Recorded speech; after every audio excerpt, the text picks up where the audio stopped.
Hello and welcome back to another episode of That Inner Voice podcast. I'm your host, Jennifer McKenzie, the Conscious Living Coach. Whether you are listening on the audio or whether you are watching this video, welcome. Do give us a review if you like what you hear and share with your friends. Today, I'm very excited to welcome my guest, Dani Wallace. How are you? I'm so excited for this conversation because I love you and I love what you do and I love your energy.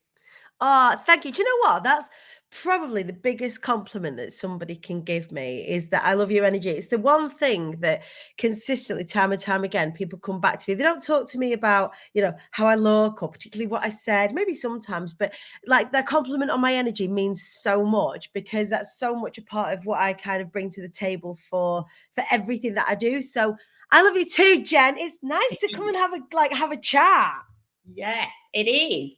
And this podcast is all about breaking the silence, breaking the stigma around mental health and addiction. So, for the people that don't know who you are, just who are you, Dani?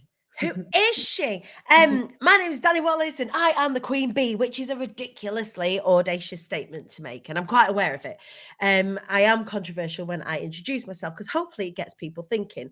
It is my firm belief that it is everybody's birthright to things like health, wealth, success, kindness, good friends, good relationships, good sex, all of that sort of stuff. All the good stuff in life is your birthright. And we don't always get born into those things. Sometimes we've got to be that little bit more tenacious about finding them. And the term or the phrase, I am the Queen Bee, is a reclamation statement. It's allowing you, or the king bee or the royal bee, by the way, it's not gender specific, this, but it is this reclamation, it's this understanding that you get to reclaim your birthright to these things. And the way that I do that, the way that I help people do that is by providing a safe community to celebrate our successes and to, share our challenges and help each other show up, wise up and rise up. And the real way that I do that, particularly in the business space, is I help people speak about what it is they do so that they can reach more people and help more people. So that's what I do. And where I kind of come from, and I'm so glad to be able to come and speak to you about this, is from addiction, with my own journey with regards to mental health, with my own journey with regards to things like homelessness and domestic abuse. Our stories, even though dissimilar in many ways, are similar in many ways. And it's really great to be able to have some space with you in this podcast to chat about it. Absolutely. And I've followed your journny for a while now. I came on your show, didn't I? Was that 2020? It was during the lockdown. Yeah, it was during the OG pandemic version 1.0. Yeah. And I've just seen that, I've seen you grow massively with what you do, and I'm in awe of it, and I follow your journey, and I love what you do. And I've read some of your backstory in the article that you released in The Sun, and I absolutely, was it The Sun? Was it? Is it all sorts of papers? She sounds like media whore, but she's like in quite a few nationals, yeah. Your journey from domestic abuse and homelessness to where you are now is inspiring, and I love that both of us can speak about that now and share that, and what we've been through is now showing other people that it is possible. It is possible to come out the other side. So where did you kind of start then, Dani, with to talk about like your mental health journey a little bit? I've always been predisposed to some degree of mental illness, I genuinely believe. If we think about these things from a genetics point of view, like historically, if I look back through the family, anxiety, particularly on my dad's side, is something that is inherent and is, I believe, passed on. It's like a really shitty Christmas present that nobody wants, that's passed on from generation to generation.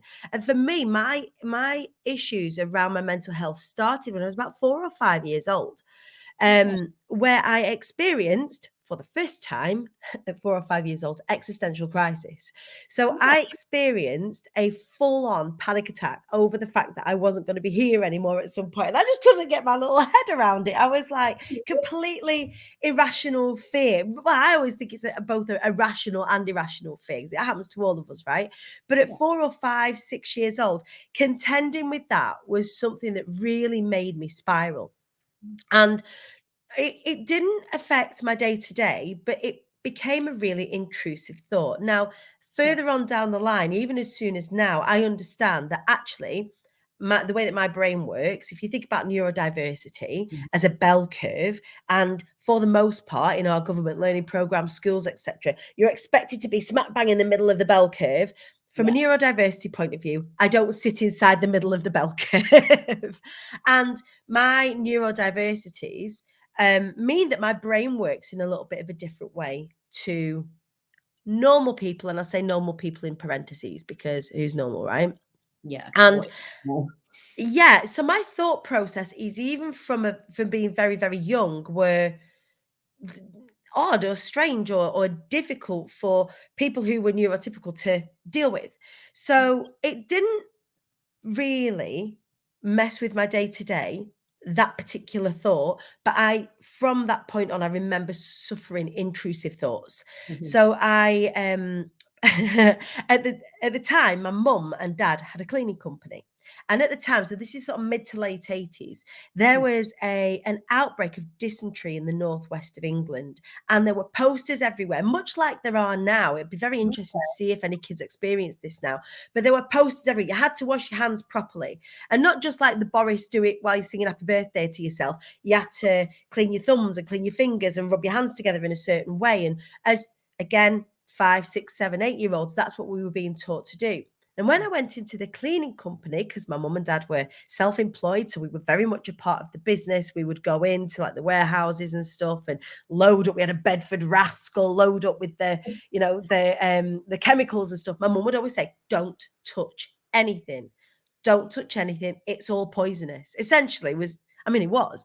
So if I was to get my hands on any of these chemicals, it would be dangerous. But in my little tin pot way, things got crossed, wires got crossed. And I ended up with a form of OCD whereby I was washing my hands after touching everything. So these intrusive thoughts, or the way that my mind works, started to manifest itself in OCD. And they took me to sort of psychologists at the time, and we kind of got to the bottom of it. I used to open like doors with my sleeves over my hands, or if anyone was eating like fish and chips, I remember being at my grandma's and everyone was sat around eating fish and chips with their hands, and I'm crying because I just wanted a knife and fork. I didn't want to touch anything with my hands.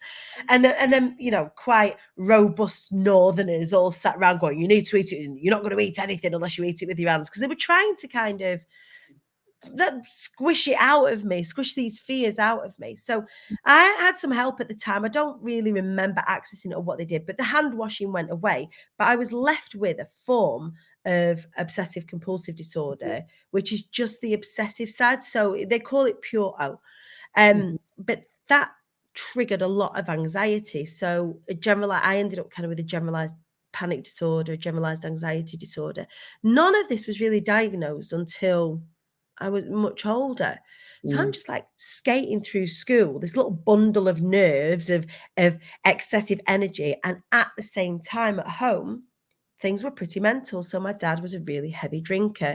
I was watching all of the relationships around me. They were abusive relationships. There were no real good role models for relationships. So my little neurodiverse brain that's already having little panics and little suffers in its own little way is watching this world unfold around it and thinking, what the hell do I do?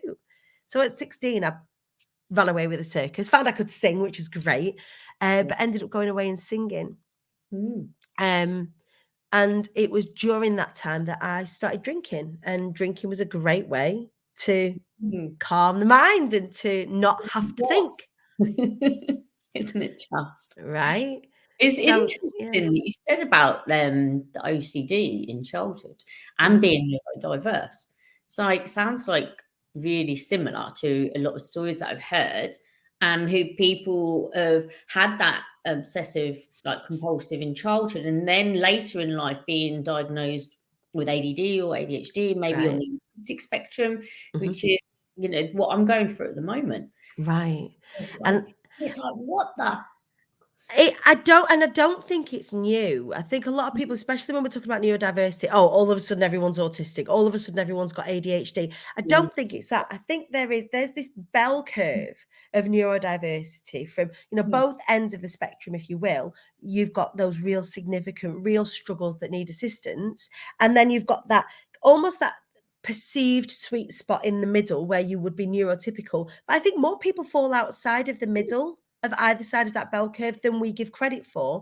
And the more that we give language to it, the more people recognize it. So I yeah, think for years and years, and particularly for women, this hasn't been spoken about. They don't yeah, talk about it because and women are great at masking, mhm, particularly. absolutely, So yeah.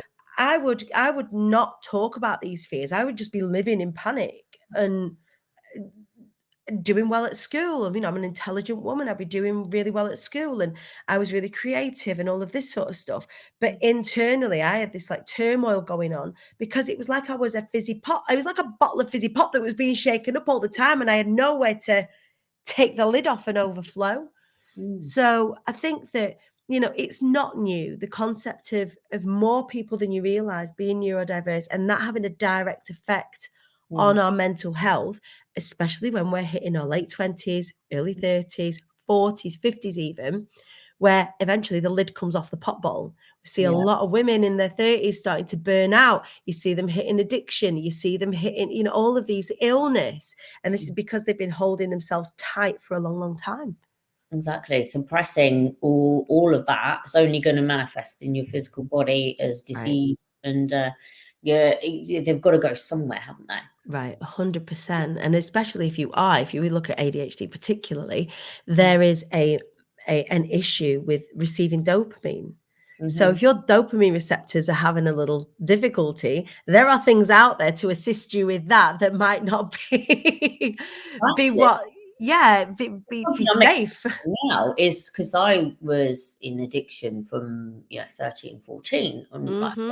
drugs, but and I'm exploring now, like the link between me now exploring being neurodiverse and Mm, between my addictions and how right. they started so young. It's just mind blowing, going back and looking at that past with new Mm, eyes and fresh information. yeah. It is, And all of a sudden the cogs start to click into place. You think, no wonder.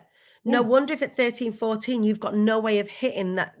And we need dopamine. We need things like serotonin. We need all those hormones in order for us to survive and read the world correctly. And Mhm. and unfortunately, you found this really young. If you found a way to receive that, Mm. then no wonder that happens. It suddenly becomes not a surprise, and people look at you and go, "Oh, you're a clever girl. You know that we know the dangers of these things. We know the dangers of excessive alcohol, of excessive food consumption, and all of that sort of stuff. But that doesn't mean that it's easy for us to evade." Yeah. So how did your addiction take form then? You said about started to drink because that, it was a way of dealing with your own mind. Yeah, I because because of the way that I grew up, I was the youngest of a big clan, right? Or one of the youngest of a big, big clan.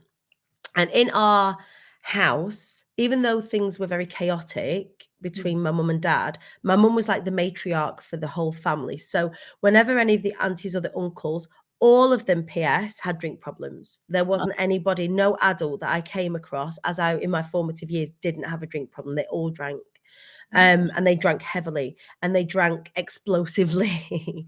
um, Certainly after hours when the sky went dark, so did everything else, Um, I, as a child, I used to seek external validation. mm, And for me, the performer in me mm, would be seeking external validation. And because I could sing, I was able to receive that really well. mhm, And one of the things that I've learned, particularly in the speaking industry, so I work in the speaking industry now. I help entrepreneurs to speak about what it is that they do. I help them take to the stage. I help them, become performers essentially. That extroversion and confidence are not the same thing. So people would misconstrue my extroversion, which is, so introversion and extroversion are just where you get your energy from. I get my energy from being around people. And as I've got older, I would argue that I'm not even necessarily an extrovert. I'm an ambivert. I need to spend time with people, and then I need to spend time on my own. Introverts need to go and spend time on their own, recharge their battery, and then they can go and spend it with other people. For me, I was perceived, because I was seeking that external validation, I'd be switching myself on for people, like being available, being excitable, all of these things. I was perceived as being confident. And actually, that wasn't the case. So what happened was I ended up medicating for confidence instead of, just trusting, because confidence is the quiet knowledge and acceptance of yourself. Yeah. Confidence is much less loud than most people think it is. Exactly, yeah. That confidence is being loud and being like the center of the room and stuff like that, but it isn't.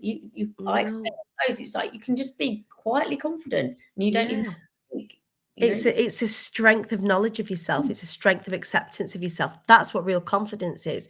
But because I was in the performance space, it was expected of me to be switched on. Now, I don't do small talk very well. Like, we go deep or we don't. Like, there's no in between. I don't do small talk very well at all. It makes me really uncomfortable. I'm actually more socially awkward than people give me credit for.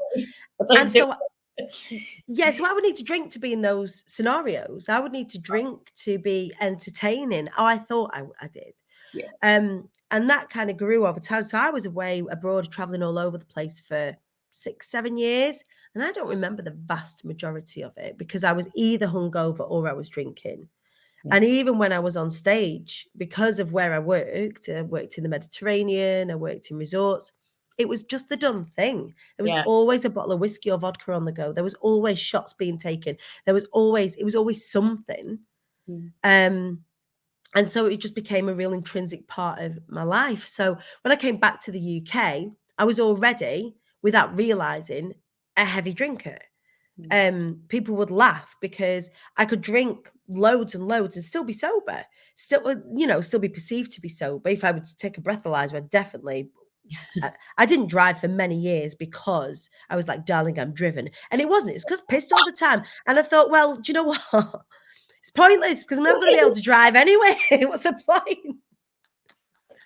It's 5 o'clock in the world somewhere. Like, I don't need to drive. I'll get a train. Excuse me. So when I started to have real trouble in my personal life in the evening, so I became a single mum of 2 kids under 3. In the evening, once it got past, it was always functional alcoholism that I experienced. But in the daytime, I didn't drink. But as soon as the nighttime came, I could get through 1 or 2 bottles of wine without even batting an eyelid. And it's only really recently that I've decided that, drink is, it got under the control, and I certainly didn't drink as much as I did. And it was never being blackout drunk and all of the excuses functional alcoholics give for them to carry on drinking. But it ended up just not serving me. My weight ballooned. My anxiety was always just with a lid on it, never fully in control. So drink really played a heavy part in everything, really. Do you drink now? Or No. Completely sober? No, I decided, and this is only really recently, I got turned down for life insurance, not because of drinking, but I had a number of blood tests. The business that I have is doing incredibly well. I'm holding on for dear life, just so grateful that I have the business that I have and I have the audience that I do. But in order to protect that business and my house and my family, I've got to have life insurance. So I had an interview with the insurers, with a number of panel of insurers, and every one of them came back out because you have to have medical, because I need insurance for quite a substantial amount of money. The business is worth a lot. And every one of them come back with, no, we're not able to, because of your medical results, we're not able to provide you with cover. So I was like, I'm a liability. We implore you, they said, to go and speak to your doctor about these test results, because actually you are a liability. You're not well. I was like, oh God, okay. So as it turns out, the blood test results came back, and I had high blood pressure, really high cholesterol, and stage 3 fatty liver disease. And fatty liver disease is a direct result of A, obesity, but B, really consistent, long-term, persistent. I mean, anything, if I'm definitely consistent. Drinking. Yeah. So it was at that point I was like, well, stage 3 is only one stage away from stage 4. Stage 4, you started to look at liver transplants. And I'm like, okay for that.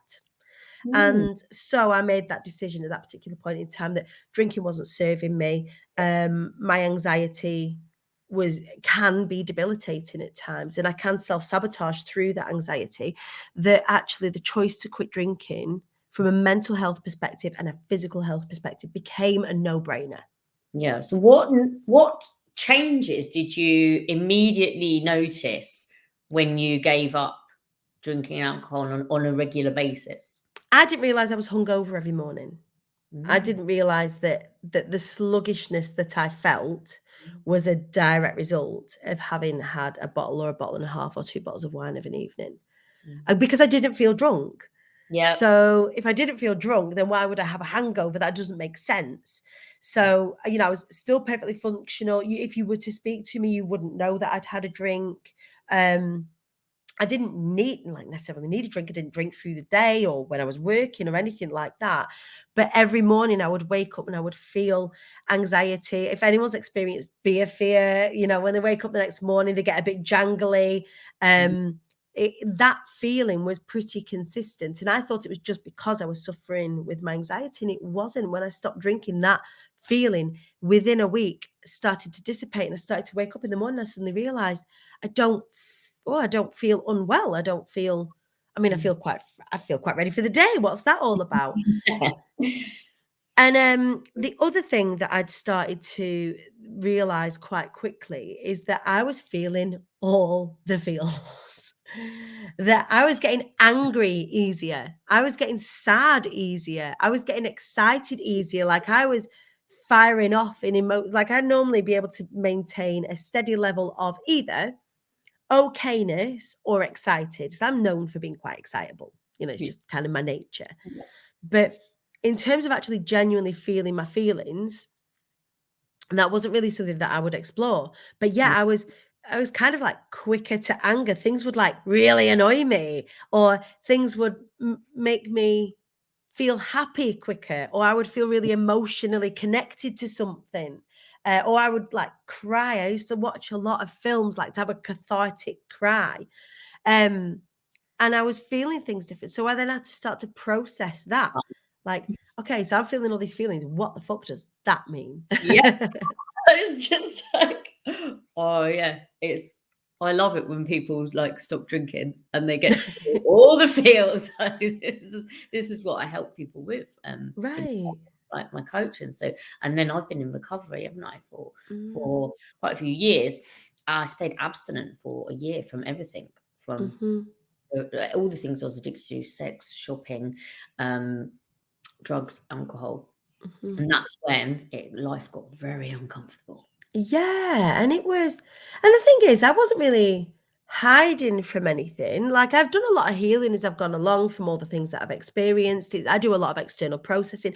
Part of what I do in the online space is talking about my experience. I've written books on my experience. I've done a lot of processing, but in the moment feelings was something that was really interesting, I guess. And because I went into it really eyes wide open, I became a bit of a voyeur of what was going on, and have continued to be so. So I was like, all right, so how can I make this good? Because I already know people were going to judge me-ish. Like people have gone, yay, well done, Dan, like great for you. And I'm not an evangelical sober person telling other people to go sober.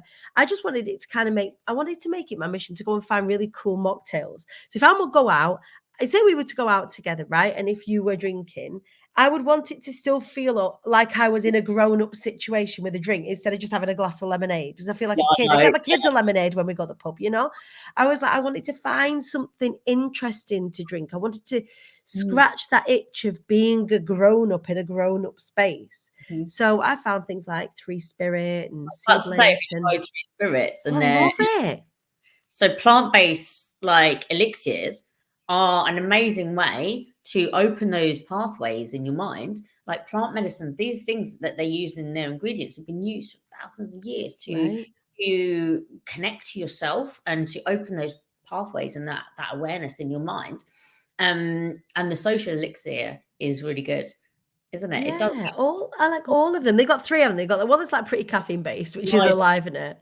And then they've got the social elixir one. Now, I didn't really notice, apart from the nightcap one, I didn't really notice any physical differences. But the very fact that it tastes grown up, it doesn't taste like pop, but it's still very pleasant. And it's like, they call it like an in-between drink, don't they? You could mix it with alcohol if you wanted to mix it with alcohol or not, chuck some ginger ale in. But it was just lovely to find something that wasn't lemonade, that wasn't. I'm not a fan of Coca-Cola or Diet Coke, and there are other pops out there, I'm sure, but I just didn't want to go and drink pop if I was out. I wanted to put something in a posh glass and drink in a posh glass because I like the ritual of drinking as much as I like the feeling that it gave me anyway. Yeah, I get that. And it turns out I didn't really like the feeling that it gave me anyway, because the majority of the feeling that it gave me was really bad fucking anxiety. Yeah, exactly.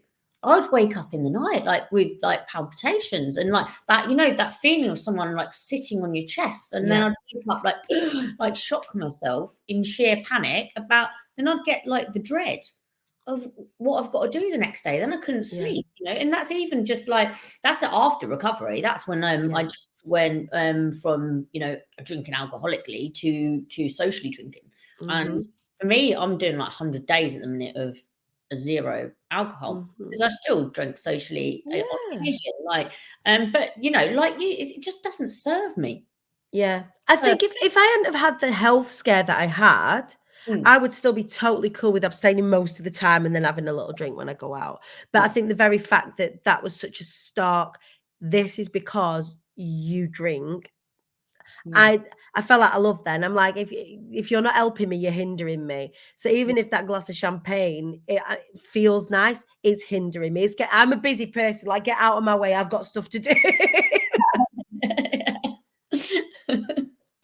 So how long have you given up alcohol? I've not had a drink now since, like, I was sort of already not drinking-ish or only drinking socially, and if I drank socially, it was only 1 or 2 drinks since the top end of the summer last year, 2021, and I've been completely abstinent now since the beginning of October. Oh, brilliant. So, and it's not felt like a chore, but I think it's because that switch has gone where I don't need it, I don't miss it. That searching for that dopamine now is the interesting one, is what fills me up now. How do I enjoy myself now? What does that look like for me?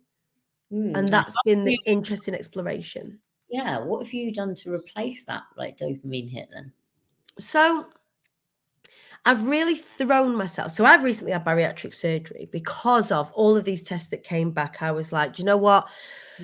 I don't feel like, the doctor was like, you're a ticking time bomb with you're prime suspect for a early heart attack here. And I was like, well, I don't want to mess around with this. So I was at size 22, 24. I was weighing in at 19.5 stone, and there was nothing right. Like, it was a bit of a dichotomy really, because I'd spent so long accepting myself. Right, I'm a fat person and it's okay, and I'm equally lovable and equally sexy and equally beautiful, because beautiful and fat aren't mutually exclusive. I'd spent so long publicly accepting myself and processing myself in the way that I am or was. But then on the flip side of that, my insides were obviously screaming for a bit of respite.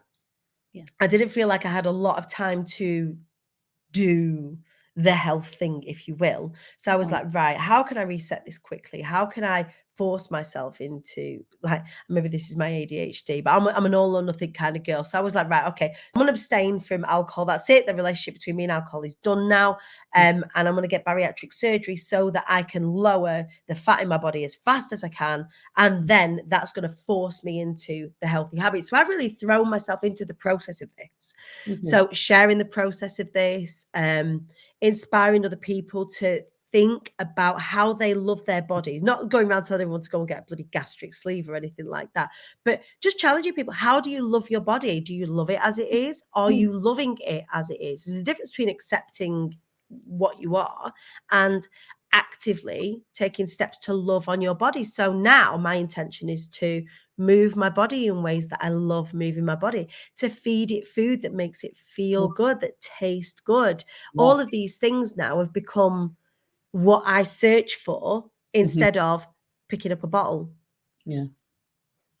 I totally get that. 100%. And you've done that in everything that you've done, isn't it? You embody that as part of your business, huh? Yeah, acceptance. But sometimes I feel the acceptance goes a little bit to the other way. And it's like where the acceptance is actually you're calling it acceptance, but you're actually kind of stuck in Unsettling. Yes. And almost then you're being some women are being shamed for wanting to lose weight, for wanting to look after themselves, for wanting to look good on the outside as well as feel good on the inside. And that's where I like to talk about that. It's like, yeah, I want to look banging hot on the outside as well as, like, and my body is a temple on the inside. It doesn't mean I live in denial and like deny myself things, but I make conscious choices about what I put in my body and who I engage with and how I spend my time. So there's to me, there's like this almost this body confidence acceptance movement got a little bit too far. I think it's autonomy. I think what it comes down to is that we should be embracing autonomy, the choice. So the choice to lose weight, the choice to not, the choice to, like, nobody owes anybody a healthy body. Like, I don't owe society like me being skinny or me being healthy. I owe me love is essentially it. And you owe you love. And anybody listening out there or watching out there, that's all you owe yourself. You don't owe yourself anything else. Now, what that love looks like is going to be very specific for you. It might look like in your case, you want to work out, like you want to look good, you want to stretch, you want your body to look not have a marginalized body and have a body that is fit and looks that way accordingly. For some people, that's not the case. The love for them might just be spending time with themselves. So I think that what we do is we really get hung up on this kind of like weight loss situation or whatever. But I think that actually, if we just look at loving ourselves as the goal, then ask yourself the question, what does loving myself look like? Does it look like more sex? Does it look like more sex with yourself? Does it look like the beautiful bubbly baths and spa treatments? Does it look like, in my case, I went and got a beautiful body cast done of my body prior to surgery. I went and got a boudoir shoot. I wanted to connect with that sexiness of my body. You look absolutely banging. Thank you. I was like, woo, woo. Yeah. But I got all of that done prior to the surgery because the surgery wasn't done. I mean, some people do get surgery because they want to be thinner. That's their direct outcome. For me, it wasn't. It was about lowering that overall fat percentage in my body and doing that as quickly as possible. And I wanted to celebrate my body beforehand. So I went and got so I'm grateful to her. I'm grateful to my body. I've put my body through a lot. Like we have been through a lot together. And this is the vehicle I'm experiencing life in. So I made it my vow to love myself as much as I possibly can. And loving myself for me looks like moving my body in ways that feels good. And it looks like nourishing my body better. It looks like just every day loving myself more and more. And that's the only thing that I'm keeping focused on now. So if I'm going to ingest someone, I'm going to look at this and think, am I loving myself? Is that what I'm doing by ingesting this thing? And that doesn't mean to say that I have to eat carrots all the time, because you know what? I can look at a chocolate cake and go, oh, am I loving myself? If I was to eat 5 chocolate cakes and ask myself the question, am I really loving myself eating 5 chocolate cakes? And the answer is no, you're not. But everything in moderation, Right. I really don't feel comfortable in completely denying myself something. And, these fad diets and this with constant bombardment from society and social media of like how we should look, think, and feel as women, and men as well. But we're focusing on, but women are so bombarded with it constantly. We should look a certain way, we should think a certain way, we should feel a certain way. And we should do things at certain age. We should have this, that, and the other by certain ages of our lives. And it's just, for me, that's just not how I think and feel. And I think it's a healthy message to people. I loved what you said about just think about how you want to love yourself, and you forget, everything else that's going on around you. Just focus on you and how that looks for you, because it doesn't matter what somebody else is doing at all. Yeah, and everything else is noise, particularly at this time of year. We're filming this like in the new year, right? And there's a lot of new year, new me. Like, you don't need a new you right now. You don't need the new you. You need to understand that your job is to love yourself. That's your job. And that's difficult. That's really difficult as well, because if you've done bad things in the past, and both you and I have done bad things in the past, right? How do you love yourself then? So loving yourself as a base level might be forgiveness. You might have to do some shadow work in order to love yourself. You might have to do some internal work. It's not just about what you're ingesting here. It's about what you're doing in order to allow yourself to be in the world peacefully. At the very least, peacefully, right? And that is one of my key words. And what I do is inner peace. It took me freaking years to find it, and I am letting it go. And I still struggle with it. I sound like I'm here from I'm definitely not there from a place of perfection at all. In fact, directly after the surgery, I got my surgery on the 28th of December. So I'm a couple of weeks out now. The day after, it's been a long while since I've suffered intrusive thoughts in the way that I have done. So my mental health took a real dip in the immediate aftermath, and understanding psychology the way that I do now, it's because I've just had a life-changing bit of surgery. That's a lot for my brain to get its head around. Of course, then it's going to revert back to when I've panicked before, and that panic, it was induced by intrusive thoughts. But understanding how that works is really, really helpful. It's like Voldemort in Harry Potter. Not in Harry Potter, they say he who must not be named, or we don't say his name, or in Canto, we don't talk about Bruno. But if you don't allow yourself to know the monsters that you live with, then you can't tame them. You're a lion tamer. They're not monsters, they're lions. And you've just got to be able to, when you know them, then they're easier to tame. Yeah, absolutely agree with you 100%. And I'm far from perfect, and I don't wish to be. Yeah, but that's part of your charm as well, is that you're still journey bound, aren't you? You're still on your path. And I think that's when we accept that, you can go to gurus, and you can come to someone like me or come to someone like Jen. And yes, if we are further along in our journey, then we're further along in our journey, and we can help. But no one's got all the answers. And I think that's beautiful. I think that's good. I think that's right. We don't, even the kind of gurus that we look up to and things like that. And it's like, they're just at different stages, but they haven't got it figured out. They're not perfect. Yes. We're all having a human experience, and so many of us run away from that.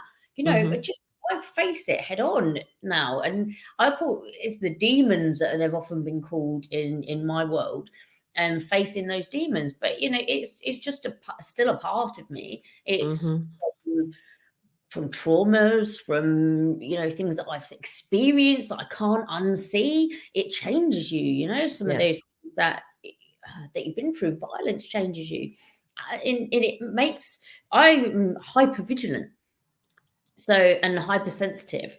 Always have been since I was a little child. But again, that would speak to some kind of neurodiversity, right? Or I'm attached to trauma, maybe, but but even before I had trauma, I was hypersensitive to what people were saying. But what was coming out of their mouths didn't match up to my intuition and their energy. Right.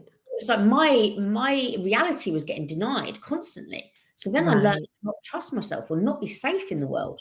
And it was like, I just felt like this little person, like the adults and people were not being truthful. And then I learned that maybe I was a bit crazy, but I wasn't. It was, they were lying. It wasn't my intuition. Right. Yeah. And it's hard not to be angry. Like I used to get really angry at my parents and the people that I grew up with. Like, you should have known better. You shouldn't have exposed me to the things that you exposed me to. That shouldn't have happened. And I used to get really angry. And then I realized that actually they didn't know any different. They don't have the language that they do. They don't have these conversations. They don't do things like this. Whether Change makers, yeah, like we are in a position where, because we are talking more, because we are communicating more, because we are daring to voice how it is that we're feeling, it means that people are starting to wake up. That's why, going back to talking about neurodiversity, it's not more people are all of a sudden neurodiverse. They were anyway, they just weren't talking about it. They were just falling into trouble, or they were ending up in, institutions, or they were killing themselves, or, all of this sort of stuff, falling into addiction. Whereas now, there's lifelines now, because we are having conversations, and that, I think, is like one of the most exciting things. And some of those things that they still stick with me today. It's like, if I go into a place, I will check out every single person that's in there, all the exits, so I know where to get out. I've read everyone's energy, and then I can just try and relax into my environment. Right. And that's something that probably from the world that I used to be in as well. Yeah, for sure. Right. You that hypervigilance will have served you. Oh, it did. But it's like being some sort of detective. It's like, I had this insane experience, Jen, where I'm listening to I've just listened to it, and if you haven't already, do Will Smith's autobiography. Okay. Brilliant. I mean, it's brilliant. It's so good. Will's a born entertainer. I'm a born entertainer. And he grew up with trauma, right? He grew up, particularly his parents. So his dad was perpetrator of domestic abuse towards his mum. He saw that, he watched that growing up. Now, his safety mechanism was to make people laugh. I realized, and it was only when he was articulating it, my ability to read the room as an entertainer is rooted in my ability. I had to be able to read the room when I was growing up, because if I didn't read the room and I hit wrong, then there would be trouble. So I had to read what was going on with my mum, what was going on with my sister, what was going on with my grandma, what was going on with my auntie. I was listening to things all the time and adjusting my behavior accordingly all the time because of what was going on around me. And I realized that my ability to read an audience now is because of that. So this like incredible skill that I've got from a performance point of view. So these things that you can take them with you. You go, oh, I had this trauma or what have you. But actually, and I'm crying, I'm listening to Will and he's talking about this, and this massive realization that, yeah, I teach some of this as a skill, but the reason why I have it as a skill is because I had to read a room. It wasn't okay for me to not read a room. If the room was read wrong, there was danger or violence, or, it was traumatic. So I was like, oh God. And once I got over well, that's really unfair, that's sad, that shouldn't have happened. And then I realized, actually, no, my ability to perform, my ability to read a room, my ability to hold an audience is a super skill of mine. And I wouldn't do any of what I'm doing now if it weren't for that. And I think that it's worth, for anybody that's listening that has experienced those things, that can see that they have, certain abilities or hypervigilance, that it's serving you. Use these things to serve you now, as opposed to them being the weight that you carry, I guess. Yeah, I agree. It's like, it's using, I always say I'm not particularly grateful for the things I endured. No, you're like, yeah, thanks. I wouldn't say I'm that. Nah, I wouldn't say I'm grateful, but I'm wiser, more resilient because of it. Right. I wouldn't go back and change it now, because it shaped me into who I am. But looking at it from a different perspective is extremely helpful, not from a victim mentality and, poor me, woe's me, but from a place of now strength. It broke me, I'm not gonna lie, Yeah, for sure. like these things do. You can't just say, oh yeah, I breeze through it and I am who I am That was now. a really nice one. it's not a nice thing, and at the time it does break you. It permanently changes who you are. There's this really beautiful practice in Japan called Kintsuki. Have you heard of it? Where you get the bowls, and the bowls are smashed, and they fix it together with gold leaf, with the under the premise that the thing is more beautiful after having been broken and put back together. And I think that there's a lot of truth in that. I think there's a lot of truth in that. And this podcast it's about mental health. It's about overcoming addiction. It's about the inner voice that you have. And I think that changing the conversation with yourself to, instead of beating yourself up for everything that's gone on, to just loving yourself that little bit more and understanding that the only way forward is through choice and through love, then you're onto a winner. Yes, and what a lovely way to kind of wrap up our conversation as well, and you're absolutely thriving, and I love watching your journey, and always a pleasure talking to you. So thank you so much for coming on and giving up some of your time to share your story and your insights with this audience. And I always ask my guests these 3 questions, as the show is called That Inner Voice. So what does your inner voice say to you, Dani? It says, I have a little battle with most of the time my inner voice says, let's have a nap. Who loves a nap? The next thing my inner voice says is, let's go get a tattoo. And then the next thing my inner voice says is, come the fuck on, Dani, we've got shit to do. Like, we don't want to. So my inner voice says, don't waste the time that you've got. Like, that's what every day. So if I think about those intrusive existential crisis thoughts that I had from when I was little, I've tried to lasso them a little bit into, okay, if there's the prospect of you not being here anymore, let's make you being here really worth it. Let's make you being here.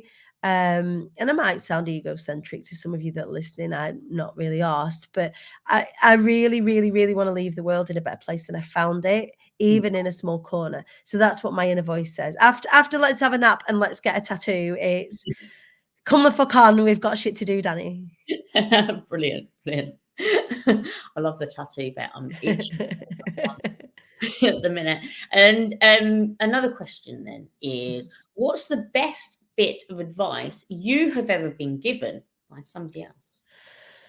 The best bit of advice I've ever been given by somebody else directly relates to business, because when I was first starting out working for myself, it was scary. I didn't know what to do. I didn't know my ass from my elbow. I didn't know how to do accounts. The whole thing scared me. I've been in corporate for years. Even when I was abroad and I was singing, I was paid by someone. I was employed by a company to be a performer.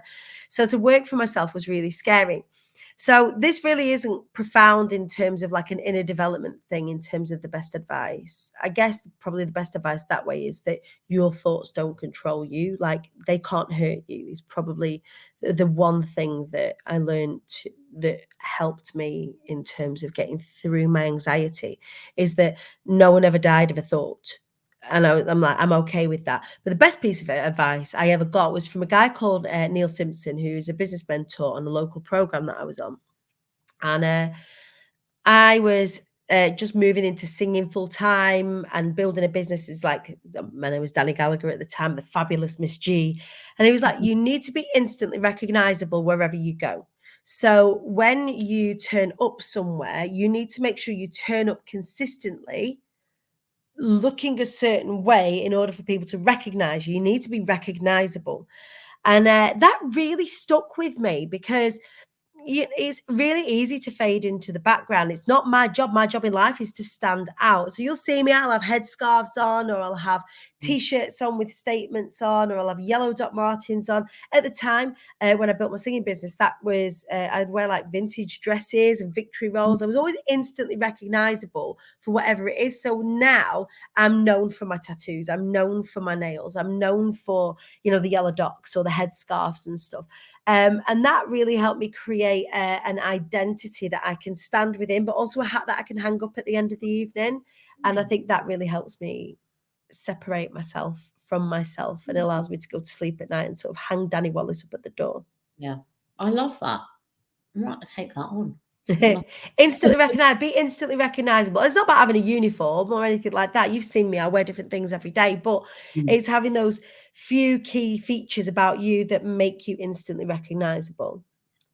Yes, love that. You're welcome. Just put that one in my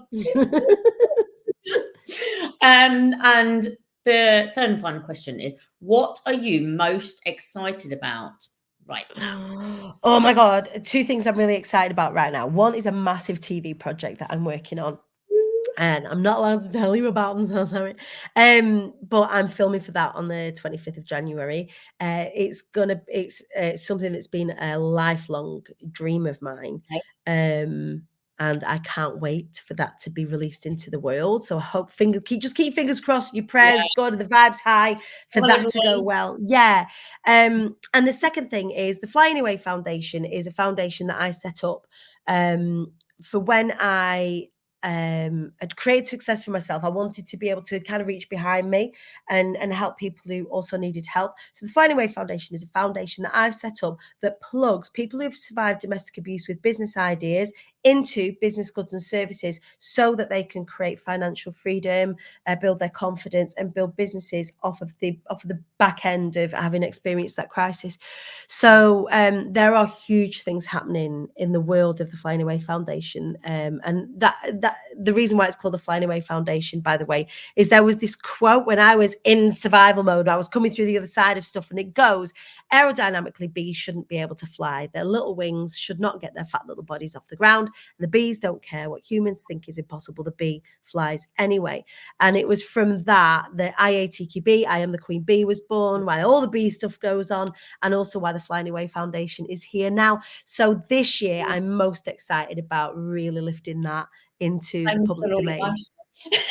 It has, just like with, not like in a sad way, but just in like a really like empowered way, and you're doing great things for people who have suffered domestic violence. And I think it probably touches my heart because I've been there. For sure, you've experienced it, right? And got the bruises. Same. And that's it. I firmly believe in many cases survivors serve.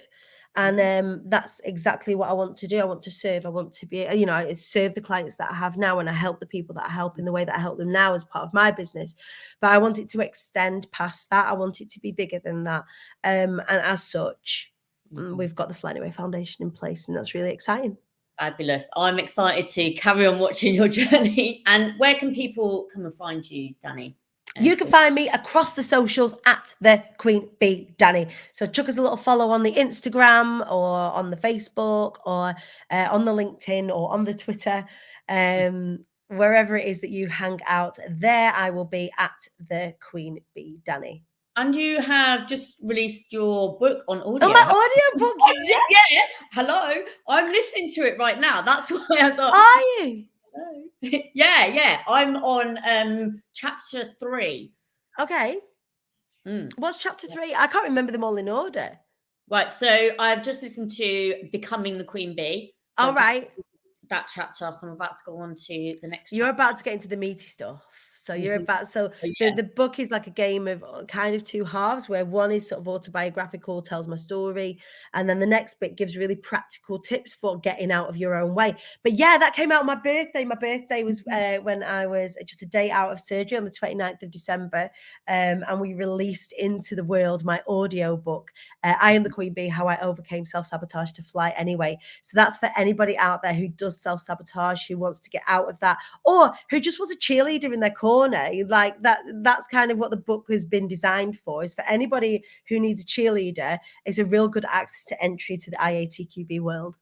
That's what it feels like. It feels like you're cheering me on when I'm listening to. Yeah, I am though, Jen. I feel really motivated now to get out of my own freaking way. Yeah. And open my mouth. But there's a quote that you said, that I very first heard a couple of years ago, is closed mouths don't get fed. And that is it was your first book, isn't it? My first book, yeah, my little book, which is going to be on audio as well. It's just a little short 45-minute listen, little tiny book. When I get that little monkey on my shoulder and I go to do a live and then I back away from it and think, oh, I need to do that first, I hear you in my ear doing that, saying that, and I'm like, those mouths don't get fed. yes, If you're not flapping your gums about what it is that you do, how are you going to expect anybody to know about it, right? exactly that. So, and this is what this work is all about, isn't it? It's having that cheerleader and that somebody in your corner to say, you're not alone. You got this. Go on, girl. You got this. Or guy, or anyone. Yeah. Go sibling. Go sovereign bee. Don't have to just be a queen bee or a king bee. Be sovereign. Yes. And all are welcome. It's not just designed for women. The book. It's designed for anybody who is open to getting the fuck out of their own way. Yes. And on that note, we are going to end our interview. Thank you so much. Always a pleasure, Dani. Thank you for having me. Join us again for another episode of That Inner Voice. And don't forget to subscribe, like, and leave us a lovely review. Thank you. See you next time.